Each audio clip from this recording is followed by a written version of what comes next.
నమస్కారం S channel news కి స్వాగతం. ఈనాటి వార్తా విశేషాలు. భద్రాద్రి జిల్లాలో 7 మండలాల్లో జరగనున్న 3వ విడత పంచాయతీ ఎన్నికలకు అధికారులు సర్వం సిద్ధం చేశారు. రేపు ఉదయం 7 గంటల నుంచి మధ్యాహ్నం 1 గంట వరకు జరగనున్న పోలింగ్ కి ఎన్నికల అధికారులు అన్ని సిద్ధం చేశారు. లక్ష్మీదేవిపల్లి మండలంలోని శ్రీరామచంద్ర కాలేజ్ లో ఎన్నికల సామాగ్రి అయిన బ్యాలెట్ బాక్సులు, ఓటింగ్ స్లిప్పులు, ఇతరత్ర సామాగ్రి అంతా కూడా పోలింగ్ సిబ్బందికి కొత్తగూడెం ఆర్డీఓ మధు ఆధ్వర్యంలో ఎన్నిక సామాగ్రి పంపిణీ చేశారు.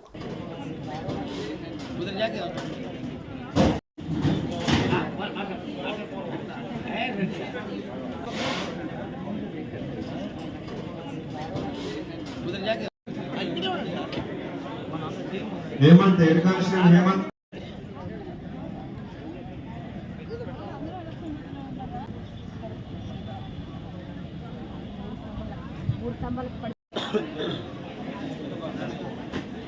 एसआई वेंकटराव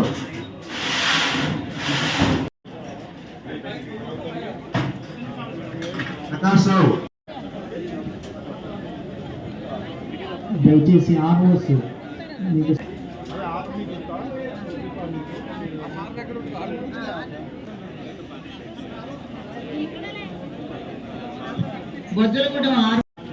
శంకర్ తీసుకున్నాం. హేమంత్ హెడ్ కానిస్టేబుల్ హేమంత్ కౌంటర్లో మీరు ఇవ్వాల్సింది కోరుతున్నాం. మీకు బొజ్జలగూడెం ఆర్ఓ గారు పల్లపు రమేష్ గారు రిపోర్ట్ చేయాల్సింది కోరుతున్నాం. ఖమ్మం రూరల్ మండలం తల్లంపాడులో ఉద్రిక్తత పరిస్థితి నెలకొంది. ఉప సర్పంచ్ ఎన్నిక చేపట్టడంలో కాంగ్రెస్ అధికారులు కుమ్మక్కైనట్లు బీఆర్ఎస్ ఆరోపిస్తోంది. 12 వార్డుల్లో 7 వార్డులు బీఆర్ఎస్ గెలిచింది. ఉప సర్పంచ్ గా బీఆర్ఎస్ అభ్యర్థిని ఎన్నుకోవాలని డిమాండ్ చేయగా కాంగ్రెస్ అడ్డుకుంటుందని ఆరోపిస్తున్నారు. దీంతో ఎన్నిక కోసం వచ్చిన అధికారుల్ని బీఆర్ఎస్ వార్డు సభ్యులు అడ్డుకున్నారు. దీంతో ఉద్రిక్త పరిస్థితి నెలకొనగా ఎన్నికను అధికారులు వాయిదా వేశారు.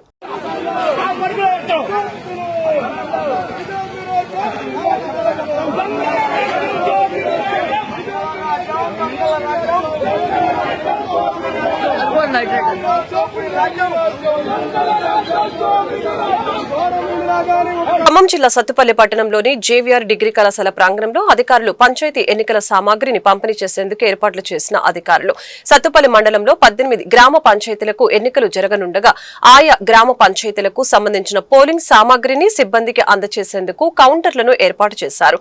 సత్తుపల్లి నియోజకవర్గంలోని 5 మండలాల్లో 116 గ్రామ పంచాయతీలలో రేపు ఎన్నికలు జరగనున్నాయి.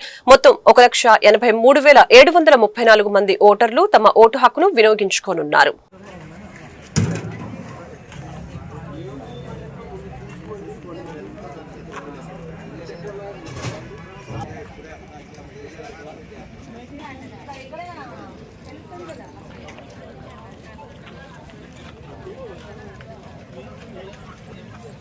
మీ పేరు నమోదు చేసుకోగలరు.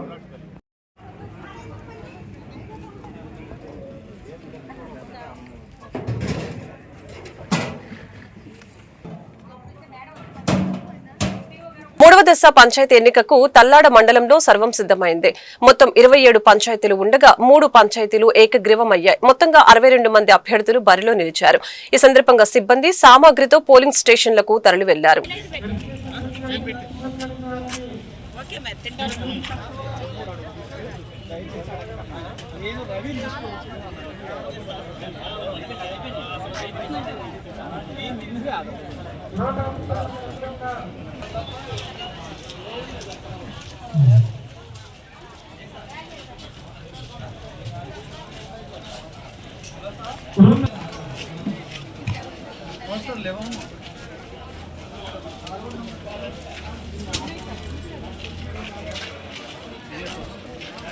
లంచ్ చేయని వారు పిఓస్ అండ్ ఓపీఓస్ ఆర్ఓ గారి దగ్గర కూపన్లు ఉన్నాయి, తీసుకొని వెళ్ళి తల్లాడైన వారు మీకు కేటాయించబడిన రూట్ బస్సులు ఉన్నవి.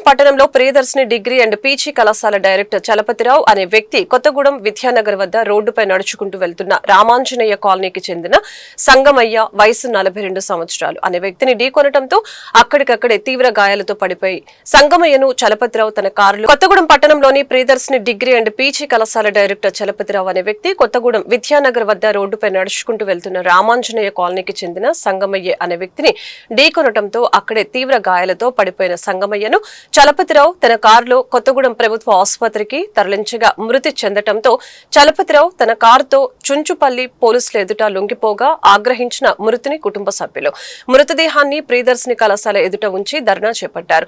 తక్షణమే కళాశాల డైరెక్టర్ ని అరెస్టు చేయాలని నినాదాలు చేయడంతో కొంతసేపు ఉద్రిక్తత చోటు చేసుకుంది.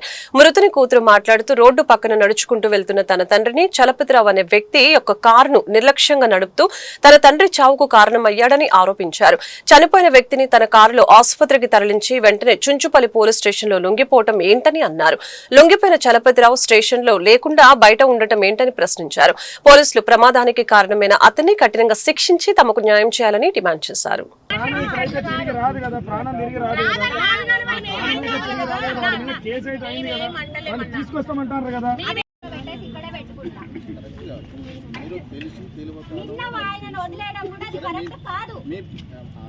మీ బాధ నేను అర్థం చేసుకోగలుగుతా కానీ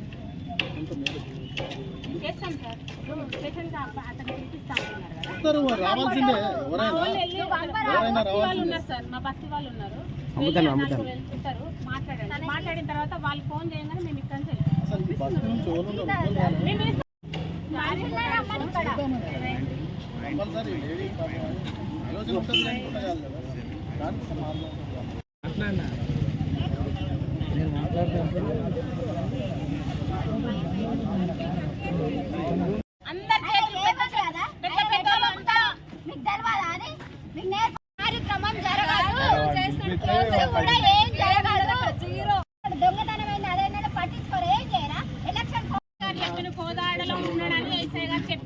పేరు దోమల సంగయ్య.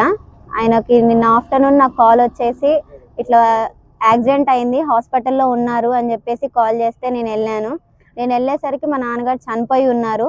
అక్కడ వెళ్ళి నా హాస్పిటల్లో అడిగితే ఇట్లా పలానా వ్యక్తి తీసుకొచ్చేసి అంబులెన్స్ మాట్లాడేసి తీసుకొచ్చి పెట్టేసి వెళ్ళాడు అనేసి ఆయన చూసేసరికి ఆయన చనిపోయి ఉన్నాడంట.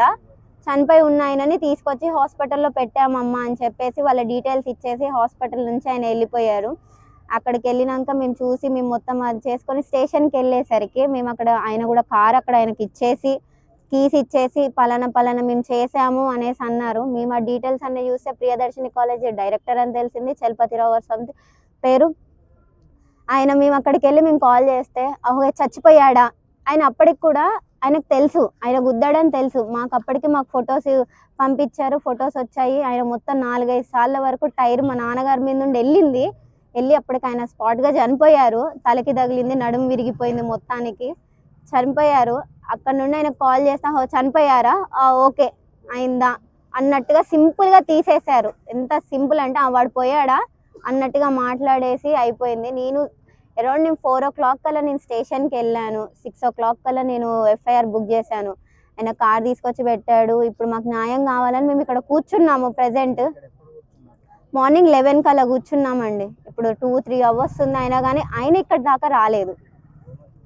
ఆయన పోలీసులు ఏమంటున్నారంటే మేము పిలిపిస్తాము స్టేషన్కి, మీరు ఇక్కడ నుంచి లేవండి అంటున్నారు. కానీ నిన్న నేను 4 o'clock 3 o'clock పోలీసు వాళ్ళకి తెలుసు. వాళ్ళు నిన్నటి నుంచి ఆయన ఈవెన్ కారు కూడా అక్కడ పోలీస్ స్టేషన్లో ఇచ్చినాక కూడా పోలీసులు ఆయనని పట్టుకోలేకపోయారు. అంటే ఆయనని వదిలేశారు. మాకు ఇంకా తెలియదు కదా, కన్ఫర్మ్ చేయలేదు కదా అనేసి వదిలేశారు. మేము FIR పెట్టినాక కూడా 6కి పెట్టి 9 వరకు నేను స్టేషన్లోనే ఉన్నా కూడా ఆయనను తీసుకురాలేదు, ఆయనతో మాట్లాడిపిలేదు. ఆయనతో ఏం చేయకుండానే వాళ్ళు ఇప్పుడు తీసుకొస్తా అంటున్నారు. మార్నింగ్ అయితే ఆయన కోదాడులో ఉన్నారు, ఆయన రావాలి అంటే మేము FIR బుక్ అయ్యి ఆయన A1 అని మేము పెట్టినప్పుడు ఆయనను ఎలా వదిలేస్తారు? ఆయనను వదిలేనికి లేదు కదా. ఆయనే కారు తీసుకొచ్చి ఆయనే పెట్టి ఆయన అన్ని చేసి ఒప్పుకుంటా అంటే ఇప్పుడు మనిషిని గుద్ది చంపేసి వచ్చి నేనే చేశాను అని కీస్ చేతిలో పెట్టి కారు పెట్టేస్తే అయిపోయింది అక్కడికి. అది అవ్వదు కదా. కుక్కని తప్పిపోయి మనిషిని ఎక్కిచ్చేసాను అంతా అయ్యింది అనేసి అంటున్నారు. మాకు న్యాయం జరగాలి. ఆ కారులో పృథ్వీ, చలపతిరావు, జమలయ్య ముగ్గురు ఉన్నారని ఆయన నోటితో ఆయనే చెప్పాడు. వాళ్ళు ముగ్గురు కూడా మాతో మాట్లాడాలి, వాళ్ళు ముగ్గురు కూడా రావాలి, మాకు అది న్యాయం జరగాలి. వాళ్ళు మాతో మాట్లాడతారు. ఈవెన్ మీరు న్యాయం కావాలి, మేము కొన్ని డిమాండ్స్ చెప్తామని మాట్లాడుతుంటే ఎఫ్ఐఆర్ బుక్ అవ్వక ముందే, కేసు పెట్టక ముందే మీరు మాట్లాడాలి అని అన్నారు. మరి ఎఫ్ఐఆర్ బుక్. ఈ వార్తలు ఇంతటితో సమాప్తం. మరొక బులెటిన్ మళ్ళీ కలుద్దాం. నమస్కారం.